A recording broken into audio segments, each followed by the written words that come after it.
The key felt heavy in Heidi Martinez's hand as she stood outside her own front door, listening to the sounds of laughter and celebration coming from inside. She had rushed home from her business trip in Chicago, cutting meetings short because she missed Jake terribly. 3 months on the road was too long to be away from her husband of 5 years. She wanted to surprise him with her early return, maybe cook his favorite meal and spend a quiet evening together. But the house wasn't quiet. Through the window she could see pink and blue balloons floating near the ceiling. There were voices she recognized: her mother's laugh, her sister Nina's voice, and others from their close circle of family and friends. Her heart began to race. What kind of party was happening in her house without her? Heidi pushed open the door, expecting shouts of surprise. Maybe Jake had planned something special for her return. Instead, the room fell silent when she appeared. 20 pairs of eyes stared at her in shock and horror. Her beautiful African-American features, usually glowing with confidence, now showed pure confusion. "Heidi." Jake's voice cracked from across the living room. Her husband of 5 years stood frozen next to a table covered with wrapped gifts. His dark hair was messy, his face pale. "You're supposed to be in Chicago until Friday." "Surprise?" Heidi said slowly, taking in the scene. Pink and blue streamers hung from every surface. A banner reading "Baby Shower" stretched across the fireplace. Gift bags with tiny shoes and rattles sat on tables. Her mother, Patricia, stood near the couch holding a plate of cake, looking like she wanted to disappear into the floor. But it was the woman sitting in the chair of honor that made Heidi's world stop spinning. Carmen Rodriguez, her best friend since college, sat surrounded by opened baby gifts. Carmen's hands rested on a round belly that hadn't been there when Heidi left for her trip. 6 months pregnant, at least. "Carmen." Heidi's voice came out as a whisper. "You're pregnant." Carmen's dark eyes filled with tears, but she didn't speak. The room remained silent except for the soft music playing from the speakers. Everyone seemed to be holding their breath. "When were you going to tell me?" Heidi asked, stepping further into her own living room. "I'm your best friend. We talk every week while I'm traveling. You never mentioned." "Heidi, we need to talk," Jake said, moving toward her. His hands shook as he reached for her arm. "Talk about what?" Heidi pulled away from him. "Talk about how my best friend is pregnant and having a baby shower in my house while I'm away? Talk about how my own mother is here celebrating something I knew nothing about." Patricia finally found her voice. "Honey, we thought you knew. Jake said you were too busy with work to come to the shower. He said you approved of having it here." "I what?" Heidi spun around to face Jake. "I approved of what? I don't even know she's pregnant. When did this happen? How long have you been planning this behind my back?" The silence stretched until Carmen finally spoke. 8 months, she said so quietly everyone had to strain to hear. 8 months what? Carmen looked up at Jake, then back at Heidi. 8 months ago. That's when it started. Heidi felt the room spinning. 8 months ago.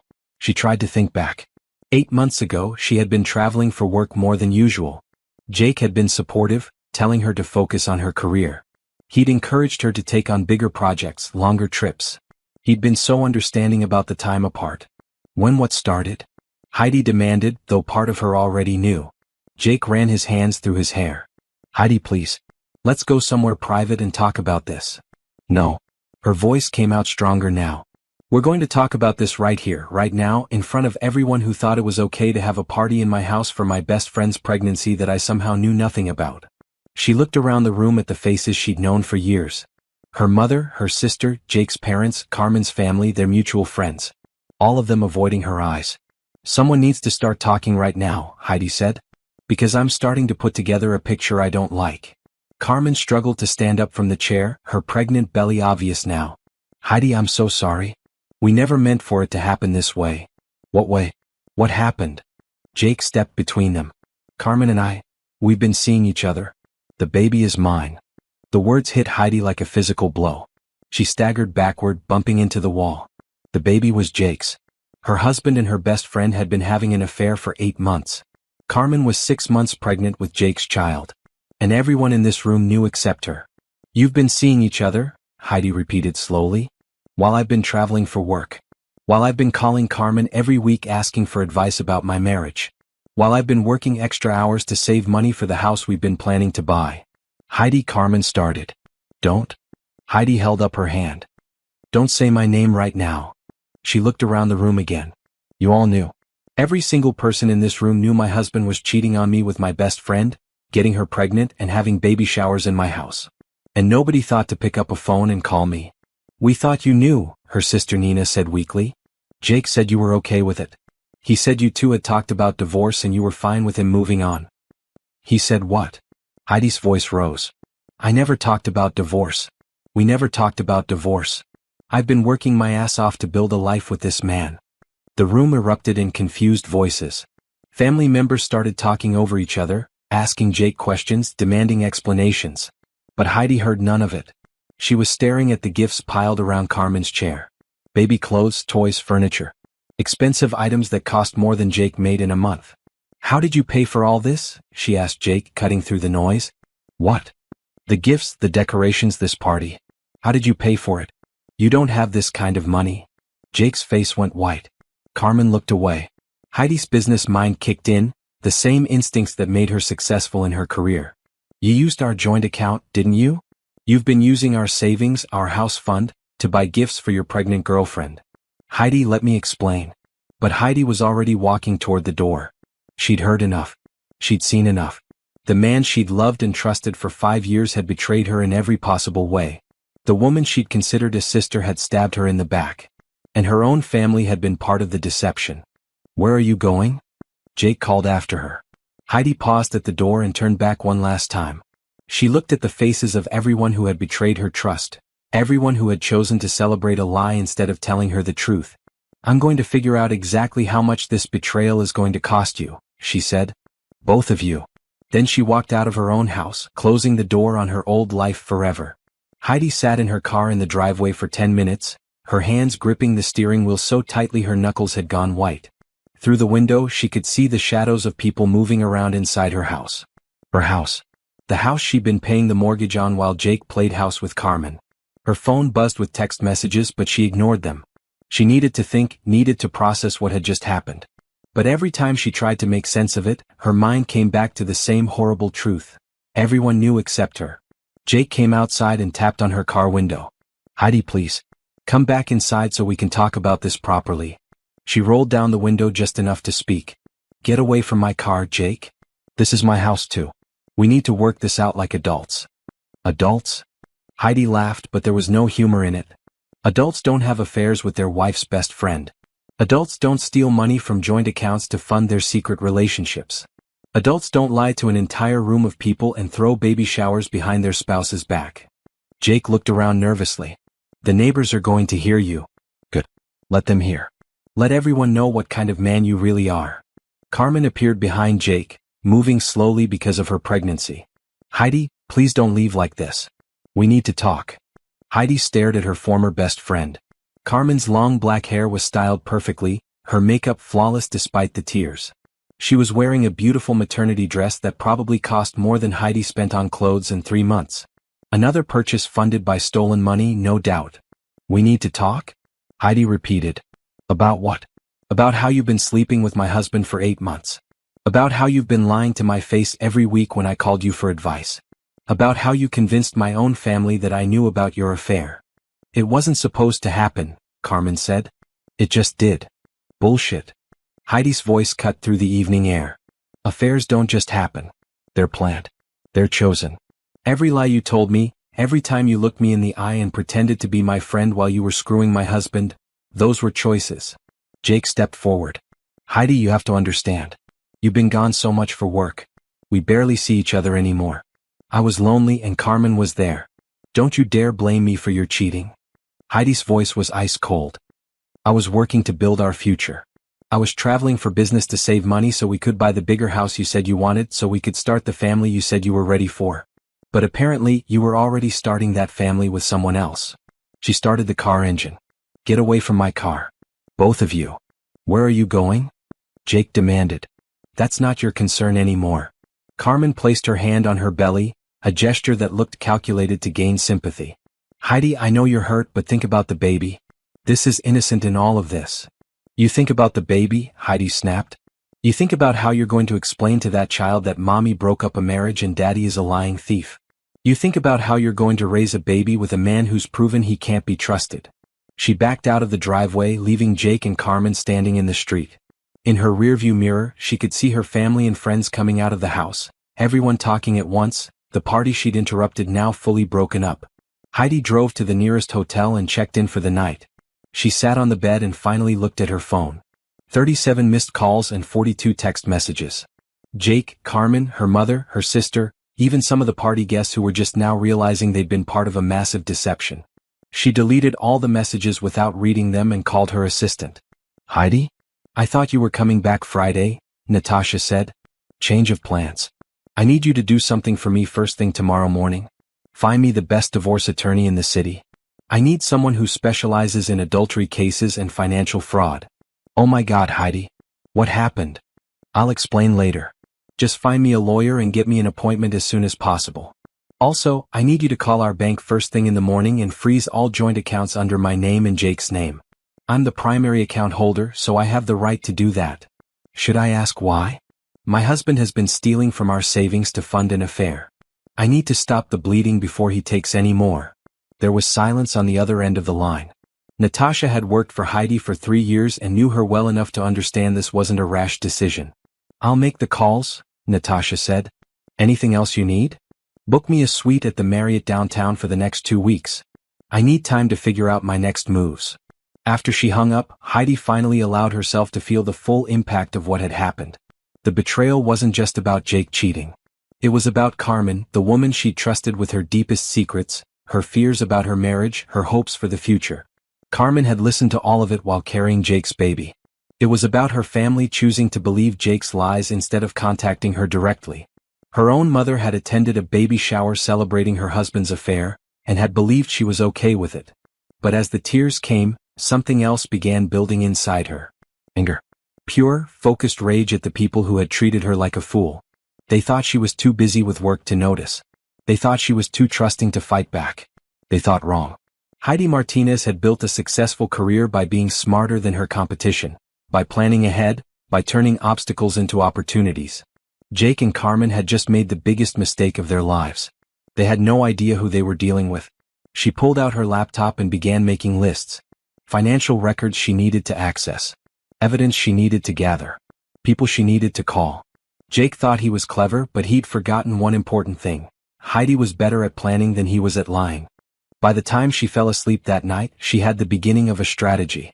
Jake and Carmen wanted to play games? Fine. But they were about to learn that when you betray someone who's smarter than you better be prepared for the consequences. Heidi woke up at 5 a.m., her mind already racing with plans. She'd slept better than expected considering her world had imploded 12 hours earlier. Maybe it was because, for the first time in months, she knew exactly where she stood. No more wondering why Jake seemed distant, no more questioning Carmen's strange advice about giving Jake space. Her phone showed 43 new messages. She deleted them all without reading. At 8 a.m. sharp, she was sitting in the office of Patricia Wells, the best divorce attorney in the city according to Natasha's research. Patricia was a sharp woman in her 50s with silver hair and eyes that missed nothing. "Tell me everything," Patricia said, setting down her coffee and opening a legal pad. Heidi laid out the timeline methodically. The 8-month affair. The pregnancy. The secret apartment Jake had been renting. The baby shower in her own house. The joint accounts being used to fund his double life. "How much money are we talking about?" Patricia asked. "I won't know until I get the bank records, but probably around $40,000. Maybe more." Heidi's voice remained steady. "He's been making cash withdrawals, using our credit cards for things I didn't recognize. I thought he was just bad at budgeting." Patricia made notes. "What assets do you share?" "The house, 2 cars, savings accounts, retirement funds, my stock portfolio." Heidi pulled out a folder she'd prepared. "I brought copies of everything I could find. I've been the primary earner for the past 3 years. Most of the assets are in my name or were purchased with my income." "Good. That makes things cleaner." Patricia looked up. "What are your goals here?" "Some people want to try counseling first." "No." Heidi's answer was immediate. "I want him out of my house, out of my life, and I want him to pay for what he stole. I also want to make sure Carmen faces consequences for her part in this. We can handle Jake legally. Carmen is trickier since she's not married to you, but if she participated in any financial fraud, there might be options." Heidi nodded. "I want to hire a private investigator too. I need to know everything. How long this has really been going on, where they've been meeting, what other lies they've told." I can recommend someone. Marcus Thompson is the best. No.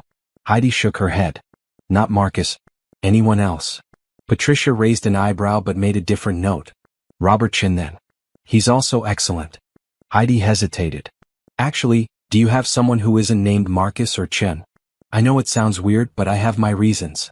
Of course. Helen Rodriguez. No relation to your husband's girlfriend, I assume? Carmen Rodriguez. But no, different family, I'm sure. They spent the next hour going over strategy. Patricia would file for divorce immediately, citing adultery and financial fraud. Heidi would move back into the house. It was hers after all, and Jake would have to leave. The private investigator would start documenting everything immediately. One more thing, Heidi said as they wrapped up. I want everything to be public record. I don't want sealed documents or confidentiality agreements. I want anyone who cares to look to be able to see exactly what kind of man Jake is. That's unusual. Most people prefer privacy in divorce proceedings. Most people's husbands don't throw baby showers for their pregnant mistresses in the family home. Heidi's smile was cold. Privacy is what allowed this to happen in the first place. Everyone keeping secrets, everyone assuming I knew. I'm done with secrets. After the lawyer's office, Heidi met with Helen Rodriguez, the private investigator. Helen was a small woman with kind eyes, but Heidi could tell she was tough underneath. I need to know everything, Heidi said. Every hotel they've stayed at, every restaurant they've eaten at, every lie they've told. I need documentation of the secret apartment, proof of how much money he spent on this affair. Do you want me to follow them going forward or just investigate the past? Both. I have a feeling they're not done lying. Helen nodded. Most cheaters aren't. They usually double down when they get caught. How did your husband react when you found out?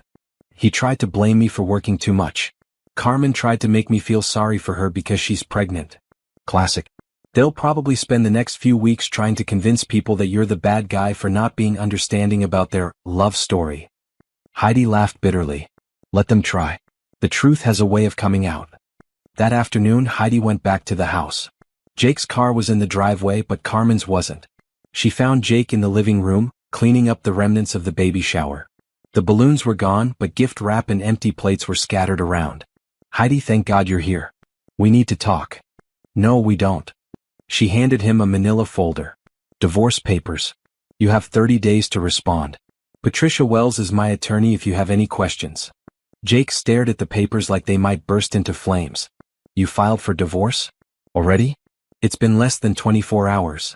When you find out your spouse has been stealing money to fund an 8-month affair that resulted in a pregnancy, 24 minutes is too long to wait. I wasn't stealing. It's our money. It was our money. Now it's frozen until the court divides it properly. Heidi walked to the kitchen and began packing Jake's belongings into boxes she'd bought on the way home. You have until Friday to get your stuff out of my house. Your house. This is our house. Check the deed. My name, my down payment, my mortgage payments for the past 2 years since you cut back your hours at work. She didn't look at him as she packed his coffee mugs. You can take your clothes, your books, your electronics. Everything else stays. Jake followed her around the kitchen. Heidi, please. I know I messed up, but we can work through this. Carmen and I, it's not what you think. It's exactly what I think. You've been cheating on me for 8 months, got her pregnant, and used our money to fund your double life. What part of that am I misunderstanding? The baby, Jake started, is not my problem. Heidi's voice was firm. You want to be a father? Great. Figure out how to do that without stealing from me. Jake grabbed her arm. Carmen needs support right now. The stress of all this could hurt the baby. Heidi stopped packing and looked at him directly. Let me be very clear about something, Jake. I don't care about Carmen. I don't care about her pregnancy. I don't care about her stress levels or her feelings or her needs. She made her choice when she decided to sleep with my husband. You both did. She pulled her arm free. The only thing I care about now is making sure you both face the consequences of those choices. Fair consequences. What's that supposed to mean? Heidi smiled, but it wasn't a friendly smile. It means you're about to find out what happens when you betray someone who's smarter than you are. The bank records made for interesting reading. Heidi spread them across her hotel room bed like a detective working a case. 3 months of statements, highlighting every suspicious transaction in yellow. The pattern was clear once she knew what to look for. Cash withdrawals every Friday, usually $200 or $300. Charges at expensive restaurants she'd never been to. A recurring monthly charge for $1,800 that turned out to be rent on a furnished apartment across town. Online purchases from baby stores, jewelry stores, lingerie boutiques. The total came to $67,000 over 8 months. $67,000 of their house fund, their emergency savings, their future, spent on Jake's affair. Her phone rang. Helen Rodriguez, the private investigator. "I have some preliminary findings," Helen said. "Are you sitting down?" "I'm ready." "The apartment he's been renting? He signed a 1-year lease 6 months ago. Told the landlord he was separated and waiting for his divorce to finalize. He's been telling people you two split up months ago." Heidi felt her anger crystallize into something harder, colder. "What else?" "I tracked some of the restaurant charges. He's been taking Carmen out for expensive dinners twice a week, telling servers they're celebrating their engagement. At 3 different places, he introduced her as his fiancée. While still married to me. While still married to you. There's more. Carmen's baby shower yesterday? It wasn't the first one. They had another one last month at her sister's house. Smaller group, mostly Carmen's family and co-workers." Heidi closed her eyes.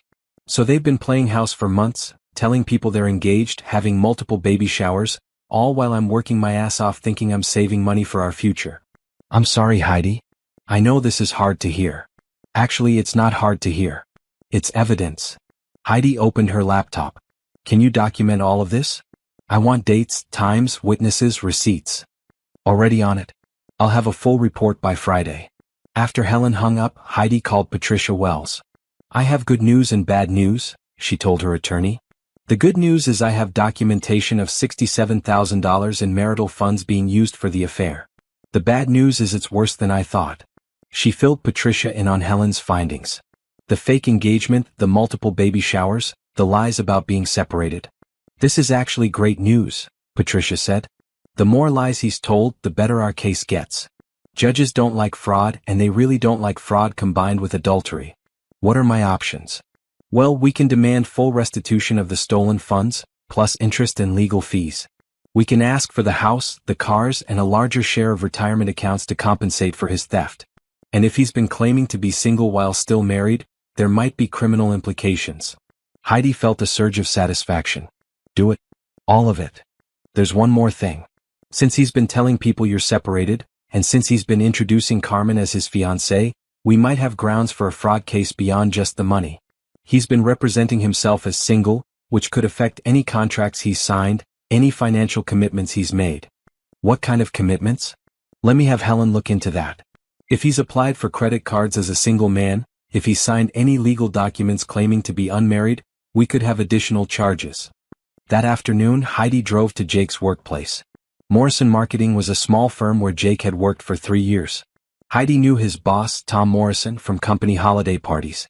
"Heidi, what a surprise," Tom said when she walked into his office. "Jake said you were out of town on business." "I came back early." "Tom, I need to ask you something, and I need you to be honest with me." Tom's smile faded. He was a good man, father of 3, married for 20 years. "What's going on? Has Jake told you anything about our marriage? About us having problems?" Tom shifted uncomfortably. "Heidi, I don't know if I should get involved in personal matters." "Please. It's important." Tom sighed. "He mentioned that you two were having some difficulties. Said you were focused on your career and he was feeling left behind. He asked for some time off last month to deal with personal matters." "What kind of personal matters?" "He said he was going through a separation and needed time to look for a new place to live." Heidi nodded. Another lie documented. "Tom, Jake and I never separated. We never even discussed separation. He's been having an affair for 8 months and he's been using our joint savings to fund it." Tom's face went white. "Oh shit. Heidi, I had no idea. I'm not telling you this to get Jake in trouble at work. But I need you to know the truth because he's probably going to ask for more favors, more time off, maybe even a salary advance.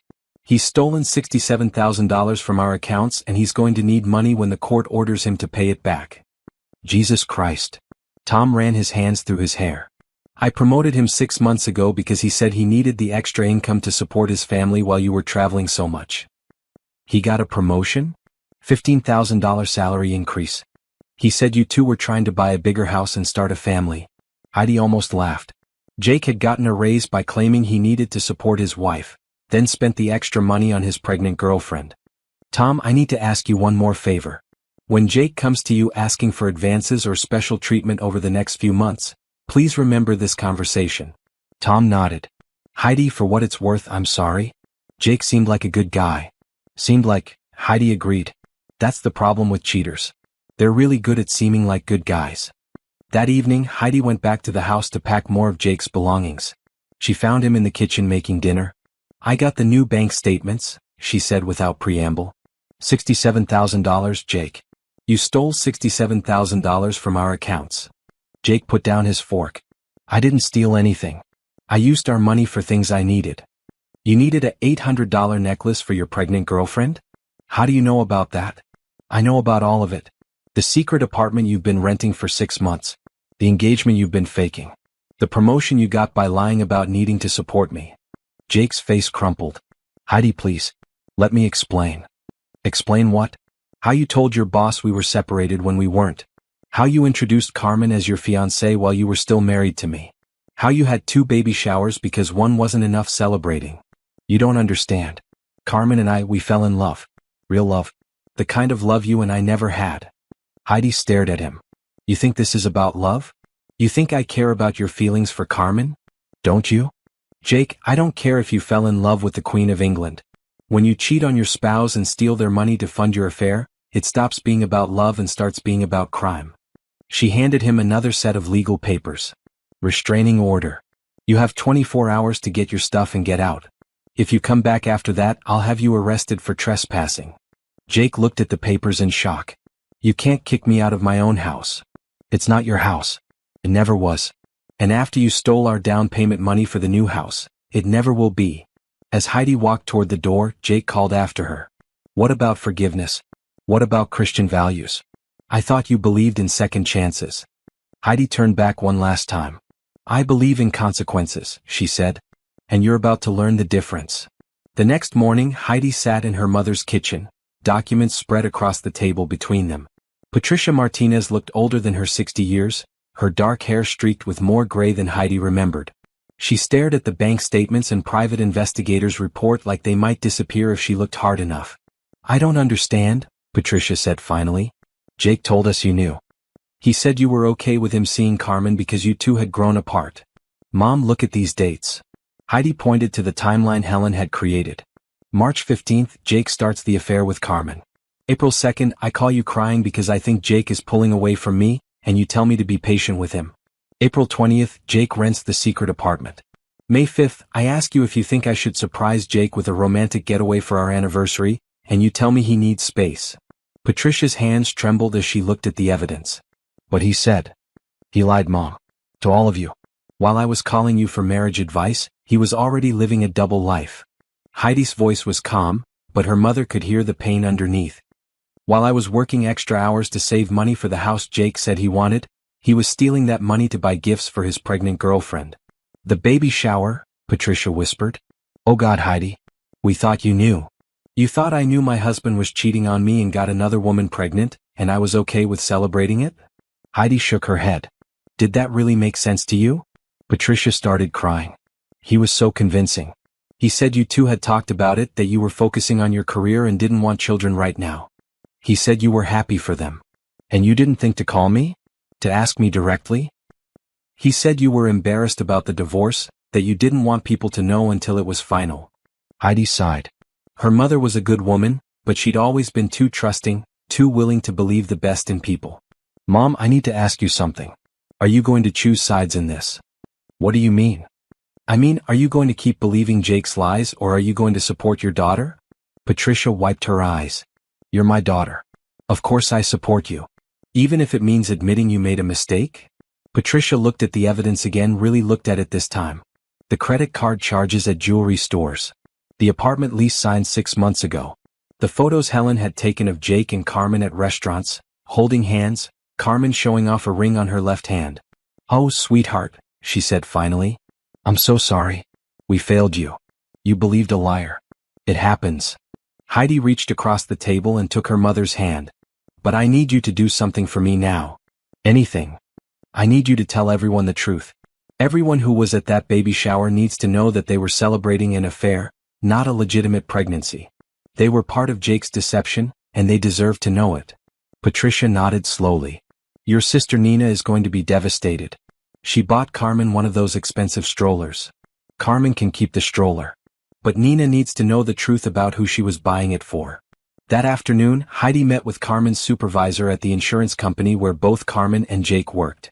Sandra Mitchell was a no-nonsense woman in her 40s who'd been managing Carmen's department for 5 years. This is a delicate situation, Sandra said after Heidi explained why she was there. We can't really get involved in employees' personal lives. This isn't about personal lives. This is about professional conduct. Heidi handed Sandra copies of the photos Helen had taken. Carmen and Jake have been having an affair for 8 months. They've been using company time and resources to conduct their relationship. And they've been lying to co-workers about their marital status. Sandra studied the photos. These were taken during work hours? 2 p.m. on a Tuesday. Carmen was supposed to be at a client meeting according to her calendar. Jake was supposed to be in the office. And you said Jake has been telling people he's single? He's been introducing Carmen as his fiancée. To clients, to vendors at company events. While still married to me. Sandra frowned. That's a problem. If he's misrepresenting his marital status to clients, it could affect his professional credibility. And if Carmen has been lying about her relationship status. There's more. Heidi pulled out another document. Carmen applied for the company's family health insurance plan 6 months ago. She claimed she was in a domestic partnership with Jake. She's been getting benefits for her pregnancy based on a relationship with a married man. Oh no. Sandra's face went pale. That's insurance fraud. She could be fired for that. I'm not asking you to fire anyone. I'm just asking you to investigate and take appropriate action. Sandra nodded grimly. We'll look into this immediately. That evening, Heidi's sister Nina came to the hotel. Nina was 3 years younger than Heidi, a kindergarten teacher with 2 kids of her own. She'd always looked up to her big sister, which made her betrayal even more painful. Mom told me, Nina said, settling into the hotel room's chair. She looked exhausted.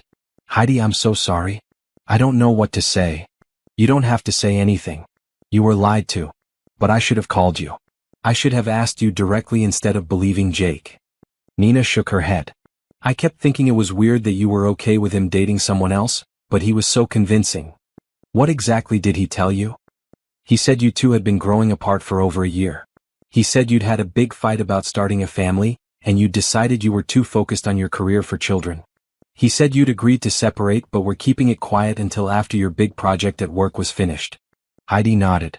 It was a clever lie incorporating just enough truth to be believable. She had been working more, she had been traveling frequently, and she and Jake had talked about having children someday. He said Carmen was helping both of you through the transition, Nina continued. That she was being a good friend to both of you. And the baby shower? He said you couldn't come because you were out of town, but you'd insisted they have it at your house because you wanted Carmen to feel supported. Nina, does any of that sound like me? Do I seem like the kind of person who would throw a party for my husband's new girlfriend in my own house? Nina's eyes filled with tears. No, it doesn't sound like you at all. I should have known something was wrong. You should have called me. I know. I'm sorry. Nina wiped her eyes. What can I do now? How can I help? I need you to talk to everyone who was at that baby shower. I need them to know the truth. Jake has been spinning this story that I'm the bad guy for not being understanding about his new relationship. People need to know it was never his new relationship. It was an affair. Nina nodded. I'll call everyone tonight. And Nina? I need you to be prepared for the fallout. When people find out they were duped into celebrating an affair, some of them are going to be angry. At Jake and Carmen, but also at themselves for believing the lies. I understand. Heidi hugged her sister. I'm not angry at you, Nina. But I need to know that this won't happen again. If someone tells you something about me, call me and ask. I will. I promise. After Nina left, Heidi sat alone in her hotel room, reviewing the day's progress. Her family was starting to understand the truth. Jake and Carmen were facing professional consequences. The legal case was building stronger every day. But she wasn't done yet.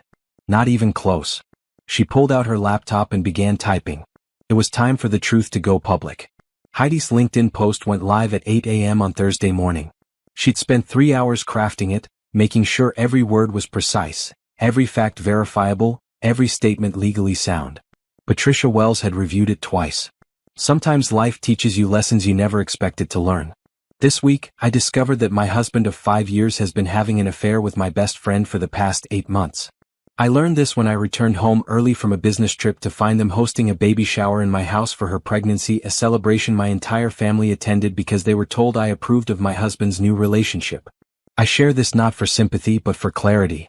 In business and in life, integrity matters. Honesty matters. When people lie to you, steal from you, and manipulate those around you to cover their deception, there must be consequences. To my professional network, thank you for your support during this difficult time. I'm reminded that success isn't just about financial achievement, but about surrounding yourself with people who share your values. To my family and friends, I understand you were lied to, and I forgive you for believing those lies. But I hope this experience reminds all of us that when something seems too strange to be true, it's worth asking questions directly. I'm sharing this because truth has power, and some people need to be reminded that actions have consequences. The post received 847 likes, 203 comments, and 156 shares within the first hour. Heidi's phone started ringing immediately. Tom Morrison, Jake's boss, called first. "Heidi, I saw your post. Is there anything I should know about Jake's employment here?" "Tom, I can't tell you how to run your business, but you should know that Jake has been using company time to conduct his affair. He's been lying about his marital status to clients and co-workers.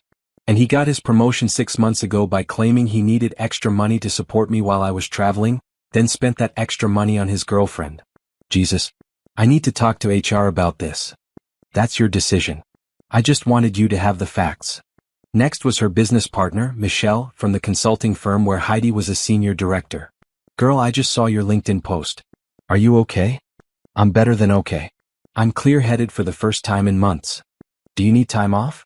We can handle the Peterson project without you." "Actually, I want to take on more projects. I need to stay busy, and I need to rebuild my financial security quickly. Whatever you need. Also, I have to ask, is this going to affect the Morrison marketing contract?" Heidi paused. Morrison Marketing was one of their biggest clients and Jake worked there. But business was business. Not from my end. If Tom Morrison wants to make personnel changes, that's his decision. But I won't let my personal life affect our professional relationship. By noon, Helen Rodriguez called with an update. "Jake and Carmen are panicking. I've been watching the apartment, and they've had 3 heated arguments on the balcony in the past 2 days. Yesterday, Carmen's sister showed up and there was a lot of shouting." "What kind of shouting?" "From what I could hear, Carmen's family is asking why she lied to them about Jake being separated. They're realizing they attended a baby shower for an affair, and they're not happy about being made to look like fools." "Good. What else?" "Jake's been trying to get a loan to pay for a new apartment deposit. He's been turned down by 3 banks so far because his credit is maxed out and he has no savings. Because he spent our savings on the affair." "Exactly. Oh, and there's something else. Carmen called in sick to work today, but I followed her to a doctor's appointment. High-risk pregnancy clinic. She's been having complications." Heidi felt a moment of concern, then pushed it away. "That's not my problem." "No, but it is Jake's problem. Medical bills for high-risk pregnancy care are expensive, and Carmen's insurance might not cover everything if there are issues with her employment." That afternoon, Heidi met with 2 potential new clients who'd reached out after seeing her LinkedIn post. Both were women going through divorces who needed business consulting to rebuild their careers. "I saw what you wrote," said Jennifer, a 42-year-old marketing executive. "My husband left me for his 25-year-old secretary, and I need help repositioning myself in the job market." "I can help with that," Heidi said. "What kind of timeline are we looking at?" "I want to be financially independent within 6 months. I want to be so successful that he regrets ever leaving me." Heidi smiled. "I like your attitude." The second client, Rebecca, had a different story but the same determination. "My husband cleaned out our business accounts when he left. I need help rebuilding my consulting practice and proving to the court that I can be financially stable without him." "Have you documented the theft?" "Every penny. My lawyer says it's a good case, but I need to show income stability to get a fair settlement." These women reminded Heidi why she loved her work. Business wasn't just about money, it was about power, independence, and the ability to control your own future. That evening Jake called. Heidi almost didn't answer, but curiosity won. "You need to take down that LinkedIn post," he said without preamble. "No. It's affecting my job, Heidi."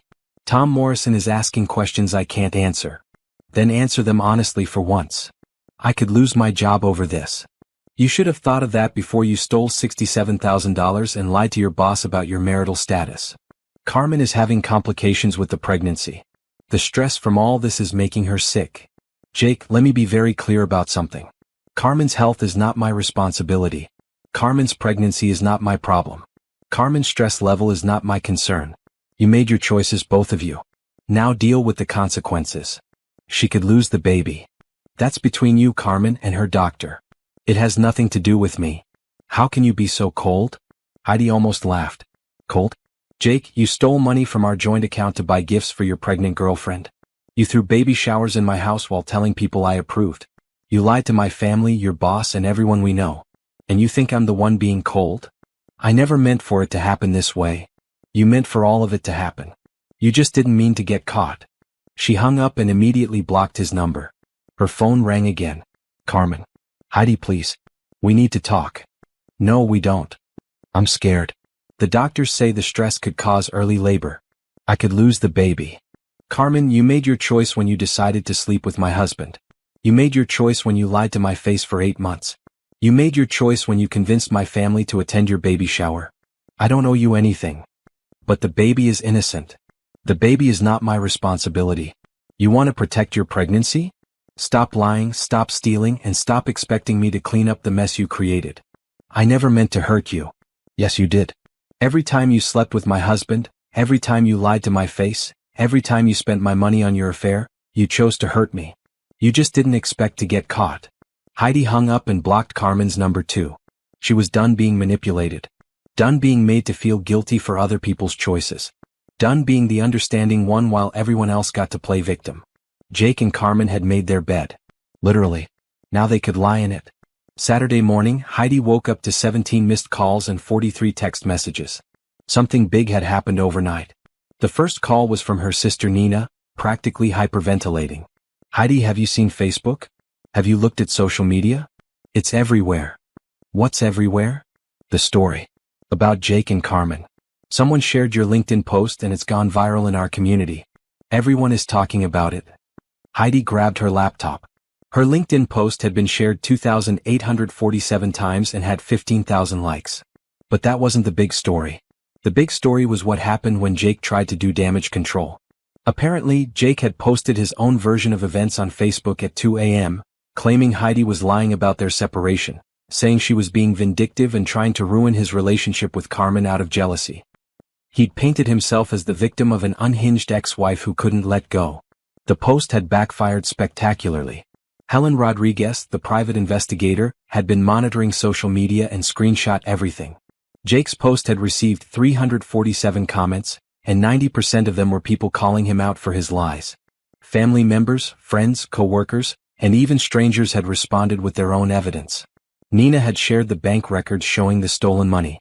Patricia, Heidi's mother, had posted a heartbreaking apology explaining how Jake had lied to the family and manipulated them into attending the baby shower. Tom Morrison had commented professionally but pointedly, Jake, this doesn't match what you told me about your marital status.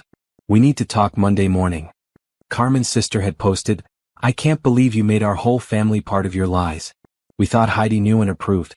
I'm so embarrassed. But the comment that really caught everyone's attention was from Carmen herself, posted at 3 a.m. Jake, stop. Just stop. You're making everything worse. Heidi has every right to be angry. What we did was wrong and everyone knows it now. Please just stop lying.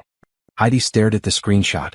Carmen's comment had 156 likes and dozens of replies, mostly people saying they appreciated her honesty but condemning her for participating in the affair in the first place. Jake had deleted his original post, but Helen had screenshots of everything and several people had shared copies. The internet never forgets.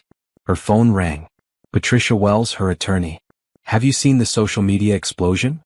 Patricia asked. Just catching up on it now. This is actually good for our case. Jake's post last night constitutes libel. He called you vindictive and claimed you were lying about facts we can prove in court. And the public nature of all this supports our argument that he's been deliberately deceiving people about his marital status. What about Carmen's comment? The one where she admits they were wrong. That's a gift. She just publicly admitted to the affair and acknowledged that what they did was wrong. That's evidence we can use. Heidi's phone buzzed with a text from an unknown number. This is Carmen. Please call me. We need to fix this. She showed the text to her reflection in the hotel mirror and laughed out loud. Now Carmen wanted to fix this. After 8 months of deception, after stealing her money, after convincing her family to celebrate their affair, now Carmen wanted to work together to solve their problems. Not a chance. Instead of calling Carmen, Heidi called Helen Rodriguez. The social media meltdown has given us some interesting new information, Helen said. I've been documenting the responses, and several people have mentioned things they didn't feel comfortable sharing before. What kind of things? Jake's coworker mentioned that Jake has been using the company credit card for personal expenses, dinners with Carmen, gifts, even gas for personal trips. That's embezzlement. Seriously? I'm tracking down documentation now. Also, Carmen's neighbor said she saw Jake moving furniture into Carmen's apartment during work hours on multiple occasions. Using a company truck. So he's been stealing from his employer too. Looks like it. And there's more. 3 different people mentioned that Jake has been telling people he's divorced, not separated. He's been completely denying that he's still married to you. Heidi felt that familiar surge of cold anger. Anything else? Carmen's ex-roommate reached out to me directly. She said Carmen bragged about taking Jake from his boring wife, and said she was going to live the life Heidi was too stupid to appreciate. She said that? According to the roommate, Carmen planned this whole thing. She deliberately pursued Jake because he was married to someone successful. She wanted your life. Heidi was quiet for a moment, processing this information. The affair wasn't just about attraction or falling in love. Carmen had targeted her marriage deliberately, seeing Heidi's success and wanting to take it for herself. Helen, I need you to document all of this. Every comment, every witness statement, every piece of evidence. I want a complete record. Already on it. Also, I should tell you Jake and Carmen had another fight this morning. Carmen's packed a bag and gone to her sister's house. Word is they've broken up. Because of the social media backlash? Partly that, partly the financial pressure, and partly because Carmen finally realized that a man who cheats on his wife will probably cheat on his girlfriend too. That afternoon, Heidi received a call from someone she hadn't expected to hear from. Carmen's mother, Rosa Rodriguez. Heidi, this is Rosa. Carmen's mother. Can we talk? Heidi hesitated. I'm not sure there's anything to talk about, Mrs. Rodriguez. Please. I need to apologize to you and I need to ask you something. They met at a coffee shop near Heidi's hotel. Rosa was a small woman in her 50s with kind eyes that reminded Heidi painfully of Carmen. She looked exhausted. I'm so sorry, Rosa said immediately. I raised Carmen better than this. I don't understand how she could do something so terrible. I don't understand it either. She told us you were separated. She said Jake was divorced and you were happy for them. We never would have supported this if we knew the truth. Heidi nodded. I know. You were lied to. I've been thinking about this all night and I need to ask you something. Do you think Carmen really believed Jake when he said you two were separated? Or do you think she knew she was helping him cheat? It was a fair question and Heidi had been wondering the same thing. Mrs. Rodriguez, your daughter called me every week while this was happening. She listened to me worry about my marriage, give me advice about how to reconnect with Jake, help me plan romantic surprises for him. If she really believed we were separated, why would she do that? Rosa's face crumpled. She knew. She knew you were still married and trying to save your marriage and she sabotaged it. I think so, yes. I'm so ashamed. I raised her to be better than this. You're not responsible for your adult daughter's choices. Rosa wiped her eyes. What can I do? How can I make this right? You can't. But you can make sure Carmen faces the consequences of her choices without trying to protect her from them. What do you mean? I mean if she's having pregnancy complications because of stress, that's not my fault. If she's facing professional consequences at work, that's not my problem. If Jake broke up with her because he realized she's not trustworthy, that's not my responsibility to fix. Rosa nodded slowly. You're right. She's my daughter and she's pregnant and I want to help her. Help her by teaching her to take responsibility for her actions. Help her by not making excuses for what she did. Help her by showing her that bad choices have real consequences. Will you ever be able to forgive her? Heidi considered the question. Maybe someday. But forgiveness doesn't mean I have to trust her again or have a relationship with her, or help her fix the mess she created. Forgiveness is something I might do for myself, not for her. After Rosa left, Heidi sat alone in the coffee shop, thinking about forgiveness and consequences and the difference between the two. She wasn't ready to forgive yet, and she might never be. But she was ready to move forward with her life. Her phone buzzed with a text from an unknown number. Jake again, using someone else's phone. Heidi, please. Carmen left me. I lost my job. I have nothing. Can we talk about working this out? She deleted the message without responding. Jake's problems were not hers to solve. Carmen's problems were not hers to fix. She had her own life to rebuild, her own future to create. And it was going to be magnificent. Monday morning brought the news Heidi had been expecting. Tom Morrison called at 8 a.m. Heidi, I wanted to let you know that Jake is no longer employed with Morrison Marketing. I'm sorry to hear that, Tom. She wasn't sorry, but professionalism mattered. After investigating the claims about company credit card misuse and the company truck, we had no choice. He stole over $8,000 in company funds and used company property for personal use. We're considering pressing charges. That's your decision to make. I also wanted to assure you that this won't affect our business relationship. Jake's employment and your consulting services are completely separate matters. I appreciate that, Tom. After she hung up, Heidi felt a moment of satisfaction. Jake's consequences were adding up quickly. Lost job, lost girlfriend, lost reputation, and soon to lose his half of their shared assets in the divorce. Helen Rodriguez called an hour later with more updates. Carmen's in the hospital, Helen said. Preterm labor complications. They've got her on bed rest trying to prevent early delivery. Is she okay? Heidi asked, then immediately felt annoyed at herself for caring. Physically she'll be fine. But she's alone. Jake hasn't been to see her, and her family is keeping their distance after all the lies came out. That's unfortunate. Heidi's tone was neutral. There's more. Carmen's been fired from her job for insurance fraud. Remember how she claimed to be in a domestic partnership with Jake to get pregnancy benefits? Well, since Jake was married to you the whole time, those claims were fraudulent.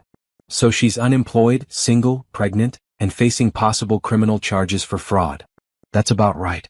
Oh, and Jake is apparently staying with his brother now, but that's not going well either. His brother's wife found out about the affair and told Jake he's not welcome in their house around their kids. Heidi almost felt sorry for Jake. Almost. Then she remembered the $67,000 he'd stolen and the feeling passed. What about the restitution case? Patricia Wells filed the motion last Friday. Jake has 30 days to respond, but since he's unemployed and has no assets, collecting will be difficult. I don't care about collecting right now. I care about the judgment being on record. That afternoon, Heidi had lunch with her sister Nina and her mother Patricia. They'd asked to meet so they could apologize properly and figure out how to move forward as a family. I keep thinking about all the signs we missed, Nina said. All the things that should have told us something was wrong. Like what? Heidi asked. Like how Jake always seemed to know when you were calling Carmen so he could make sure he wasn't around. Or how Carmen started dressing differently a few months ago, wearing more expensive clothes and jewelry. Patricia nodded. And how Jake suddenly became so interested in baby things, asking me about my pregnancies, what supplies new parents need. He was preparing to be a father, Heidi realized. With Carmen. But the biggest sign, Nina continued, was how uncomfortable Jake seemed whenever you talked about your future together. Like when you mentioned wanting to look at bigger houses, or when you talked about starting a family someday. Because he was already starting a family, Patricia said quietly. With someone else. They ate in silence for a moment, each lost in their own thoughts about missed opportunities to discover the truth. There's something I need to tell you both, Heidi said finally. I'm not the same person I was a week ago. What do you mean? Nina asked. I mean, this experience has changed me. I used to be the peacemaker, the one who avoided conflict, the one who tried to see everyone's side. But I can't be that person anymore. That's not necessarily bad, Patricia said. Maybe not. But it means I'm going to handle relationships differently from now on. I'm going to ask harder questions, demand more honesty, and cut people off faster if they prove untrustworthy. Nina nodded. I think that's healthy. It also means I'm not going to be as available for other people's drama. I'm not going to be the person everyone calls to fix their problems or mediate their conflicts. Heidi, Patricia said gently, you don't have to become a hard person just because someone hurt you. I'm not becoming hard, Mom. I'm becoming smart. There's a difference. That evening, Heidi received an unexpected visit at her hotel. Carmen's sister Maria was waiting in the lobby. Please don't call security, Maria said when she saw Heidi. I just need 5 minutes. What do you want, Maria? Carmen asked me to come. She's in the hospital and she wants to apologize to you properly. Then she can write me a letter. Heidi, please. She's really sick. The stress has been terrible for the pregnancy, and she's scared she's going to lose the baby. Maria, I'm going to say this once and I need you to really hear it. Carmen's pregnancy is not my responsibility. Carmen's stress is not my fault. Carmen's fear about losing the baby is not something I can or should fix. But you used to be best friends. No. Heidi's voice was firm. We were never best friends. Best friends don't sleep with each other's husbands. Best friends don't lie for 8 months. Best friends don't steal money and throw secret baby showers. Carmen was someone who pretended to be my friend while sabotaging my life. Maria's eyes filled with tears. She's really sorry. Being sorry doesn't undo the damage. Being sorry doesn't give me back the $67,000 she helped steal. Being sorry doesn't repair my relationship with family members who chose to believe her lies instead of asking me directly. So that's it? You're just going to let her suffer alone? Maria, Carmen chose to destroy our friendship. She chose to participate in deception and theft. She chose to hurt me in the deepest way possible. I didn't make those choices for her. Heidi stood up to leave. If Carmen wants to apologize, she can start by admitting publicly that she deliberately targeted my marriage, that she knew Jake wasn't separated, and that she helped him steal money from our joint accounts. She can start by telling the truth about her role in all this instead of playing victim. Will that make you forgive her? Heidi paused. Maria, forgiveness is not something Carmen can earn or deserve. If I ever forgive her, it will be for my own peace of mind, not because she's suffered enough or apologized properly. And forgiveness doesn't mean I have to have a relationship with her or help her through the consequences of her choices. After Maria left, Heidi sat in her hotel room thinking about friendship, forgiveness, and the price of betrayal. Tomorrow she had meetings with 3 new clients, all successful women who needed business consulting to rebuild their lives after divorce. She was building something new from the ashes of her old life. Something stronger, something smarter, something that couldn't be destroyed by lies and betrayal. Jake and Carmen had given her an unexpected gift. They'd shown her exactly who they really were, and exactly how strong she could be when pushed to her limit. She was grateful for the lesson, even if she'd never be grateful to the teachers. 6 months later, Heidi stood in the living room of her new house, watching the sunset through floor-to-ceiling windows that overlooked the city. The house was everything she'd dreamed of: modern, spacious, and entirely hers. No shared mortgage, no joint decisions, no compromises with someone who didn't share her values. The divorce had been finalized 3 weeks ago. Jake had agreed to a settlement that gave Heidi 80% of their shared assets and required him to pay back the stolen $67,000 in monthly installments over the next 10 years. He'd also agreed to cover all legal fees. "This place is incredible," said Natasha, her assistant, as she set down a bottle of champagne on the kitchen counter. "I still can't believe you managed to buy it so quickly. Amazing what you can accomplish when you're not supporting a cheating husband and his pregnant girlfriend," Heidi replied with a smile. The past 6 months had been the most professionally successful period of Heidi's life. Word had spread about her situation and her response to it, and she discovered that many successful women wanted to work with someone who understood betrayal and knew how to fight back strategically. Her consulting business had grown by 300%. She'd taken on 12 new clients, all women rebuilding their lives after major personal setbacks. She'd also started speaking at conferences about resilience and strategic thinking in personal crisis. "The catering should arrive in 30 minutes, Natasha said, checking her tablet. 50 guests confirmed, including several potential new clients and that journalist from Forbes who wants to interview you about your business growth." Tonight's housewarming party was as much a business networking event as a personal celebration. Heidi had learned to leverage every opportunity, to turn even social events into chances to build her professional network. The doorbell rang. Her first guests were early. Heidi.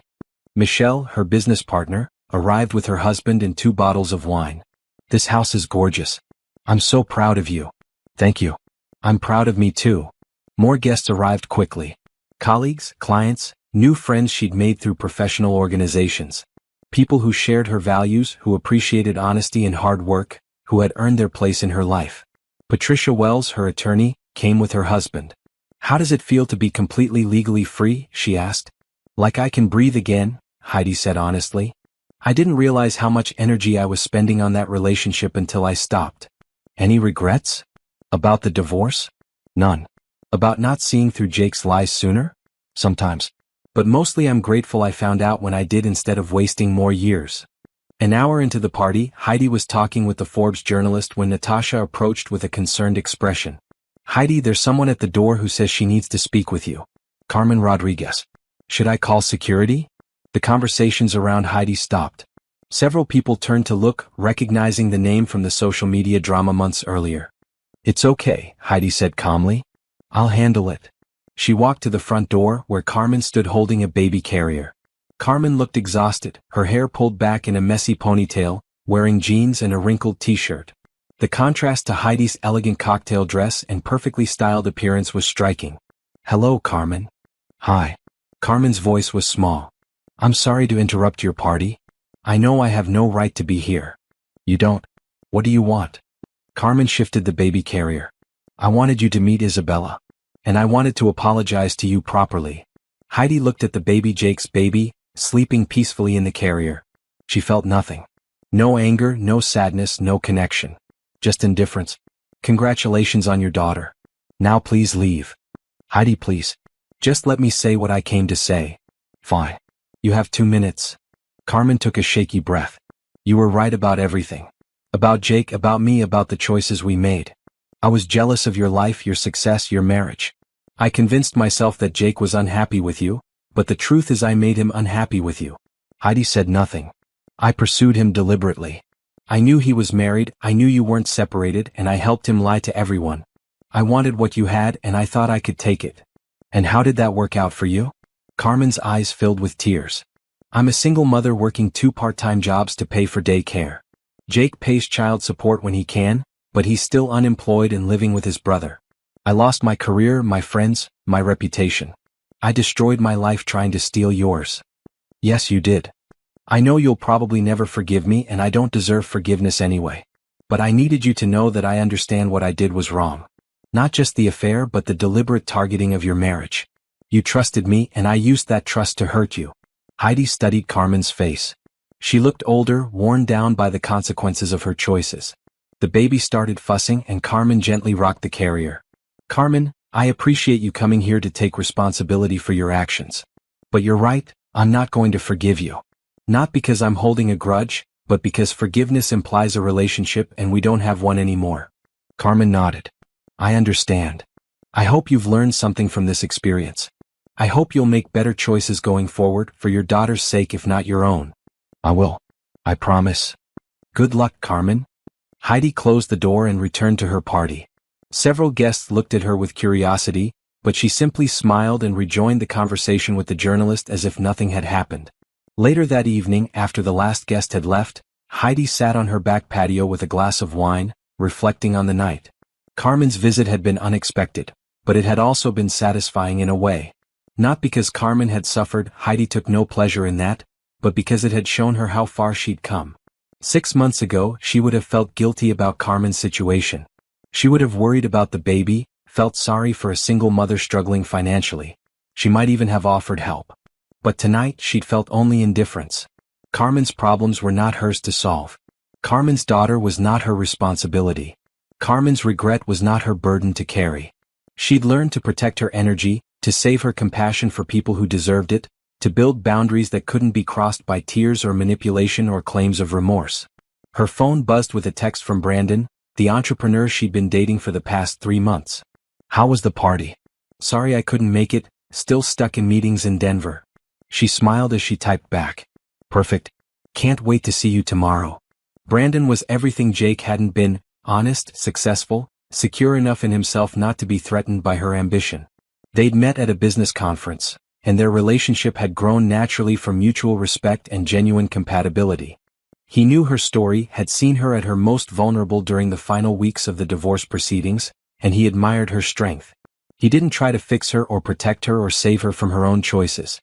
He simply supported her and loved her exactly as she was.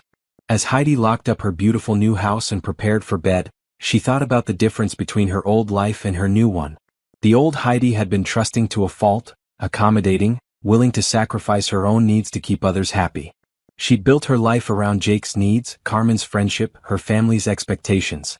The new Heidi built her life around her own values, her own goals, her own definition of success. She'd learned that love without respect was worthless, that friendship without honesty was fake, and that forgiveness without accountability was enabling. She'd risen from the ashes of her destroyed marriage stronger, smarter, and more successful than she'd ever imagined possible. Jake and Carmen had tried to destroy her life. Instead, they'd forced her to build a better one. 1 year later, Heidi stood at the podium of the Grand Ballroom at the Hilton, looking out at an audience of 500 successful women.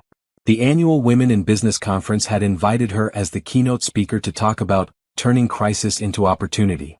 "A year ago, I came home from a business trip to find my husband and my best friend hosting a baby shower in my house," she began. "That moment of betrayal became the catalyst for the best year of my life." The audience was riveted as she told her story, not as a victim seeking sympathy, but as a strategist explaining how she turned a devastating personal crisis into professional triumph. "I learned that when people show you who they really are, believe them the first time. I learned that loyalty has to be earned and re-earned continuously. And I learned that the best revenge is not just success, but success built on principles they couldn't understand or maintain." After her speech, women lined up to thank her, to share their own stories, to ask for her business card. Heidi had become more than a consultant. She'd become a symbol of how to handle betrayal with dignity and strength. That evening, she returned to her house to find Brandon in the kitchen, cooking dinner and wearing the apron she'd bought him that said "World's Best Dishwasher." "How was the speech?" he asked, kissing her cheek. "Perfect. Standing ovation and 12 new client inquiries.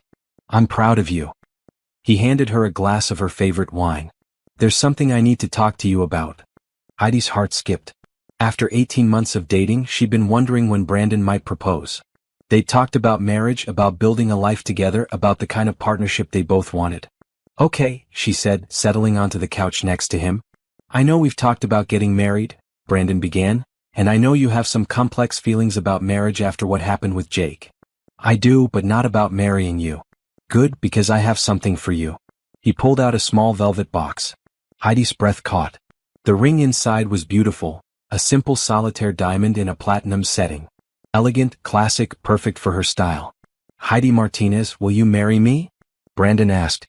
"Will you build a real partnership with someone who sees your strength as a gift, not a threat?" "Yes," she said immediately. "Yes, absolutely yes." As Brandon slipped the ring onto her finger, Heidi thought about the difference between this proposal and Jake's 5 years earlier. Jake had proposed during a fight as a way to avoid dealing with their problems. Brandon was proposing during the strongest, healthiest period of both their lives, as a celebration of what they'd already built together. "I have one condition," she said with a smile. "Anything. Completely separate bank accounts. I'm never sharing finances again." Brandon laughed. "Deal. I actually prefer it that way too." They spent the evening planning their engagement party, deciding on a guest list of people who had supported them both throughout their relationship. People with integrity, people who celebrated honesty and success, people who had earned their place in their lives. 3 weeks later, the engagement party was held at Brandon's downtown loft. Heidi wore a stunning red dress and the confidence of a woman who had rebuilt her entire life on her own terms. The party was everything her old life hadn't been: genuine, honest, celebratory without hidden agendas. Her mother and Nina were there, beaming with pride at how far she'd come. Her business colleagues mixed with Brandon's friends, creating new connections and opportunities. Patricia Wells, her attorney, raised a toast. To Heidi and Brandon, proof that the best relationships are built on truth, respect, and mutual admiration. As the evening wound down, Heidi found herself on the balcony with Michelle, her business partner. "Do you ever wonder what would have happened if you hadn't come home early that day?" Michelle asked. "Sometimes. But I think I would have found out eventually. Jake wasn't smart enough to maintain that level of deception indefinitely." "Any regrets about how you handled it?" Heidi considered the question. "I regret trusting people who hadn't earned it. I regret not seeing the signs earlier. But I don't regret fighting back. I don't regret demanding consequences. And I definitely don't regret refusing to make their problems my responsibility." "What about Jake and Carmen? Do you ever wonder how they're doing?" "Not really." Heidi's voice was matter-of-fact. "Helen still sends me updates occasionally. Jake's working at a car dealership and living in a one-bedroom apartment. He sees his daughter every other weekend. Carmen is working as a dental receptionist and living with her mother. They tried to get back together a few months ago, but it didn't work out." "Do you feel sorry for them?"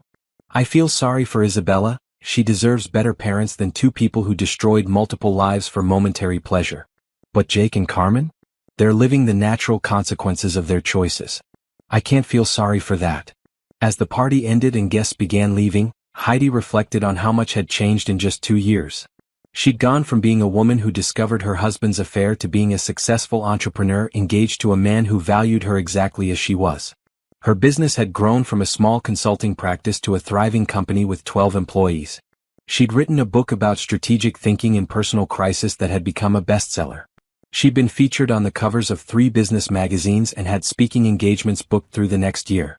Most importantly, she'd learned to trust her instincts, to value herself properly, and to build relationships based on mutual respect rather than convenience or history. Brandon found her on the balcony as the last guests were leaving. "Happy?" he asked, wrapping his arms around her. "Incredibly happy," she said honestly. "I feel like I'm finally living the life I was meant to have." "Not the life you planned?" "Better than the life I planned. The life I planned was built around making other people comfortable. This life is built around making myself proud." As they cleaned up from the party, Heidi thought about the message she'd received that afternoon. Jake had somehow gotten her new phone number and sent a text. "Saw the engagement announcement in the paper.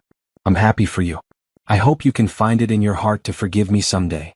She deleted the message without responding. Jake still didn't understand that her forgiveness was not something he could earn or request. Her happiness was not dependent on absolving him of his guilt. She'd moved beyond forgiveness to something more powerful: indifference.